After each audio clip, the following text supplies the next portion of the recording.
കേരള നദ്വത്തുൽ മുജാഹിദ് ജില്ലാ പ്രവർത്തക കൺവെൻഷൻ കണ്ണൂർ ഇസ്ലാഹി കോംപ്ലക്സിൽ നടന്നു. സംസ്ഥാന vice president doctor Hussain Madavoor ഉദ്ഘാടനം ചെയ്തു.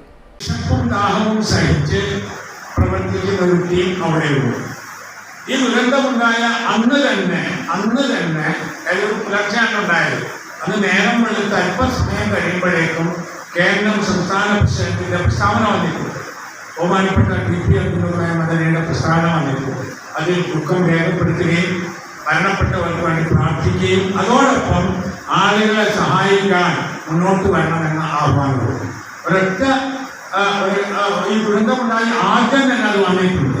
മാത്രമല്ല ഉടൻ തന്നെ നമ്മുടെ സംഘടനയുടെ സംസ്ഥാന സെക്രട്ടേറിയറ്റും ജില്ലാ ഭാരവാഹികളും എല്ലാം കൂടിയിട്ട് അവിടെ യോഗം ചേർന്നു, ഓൺലൈൻ യോഗം. എന്നിട്ട് നമ്മൾ തീരുമാനിച്ചത് പുനരധിവാസ പ്രവർത്തനത്തിന് എല്ലാവരും മുന്നോട്ട് വരണമെന്നാണ്. PK ഇബ്രാഹിം ഹാജി അധ്യക്ഷത വഹിച്ചു. KV Abdul Latheef Moulavi, doctor A Basheer, doctor Sulfikar Ali, Arshad Tanur, Unais Pappissery, Shameema Islahiya തുടങ്ങിയവർ സംസാരിച്ചു.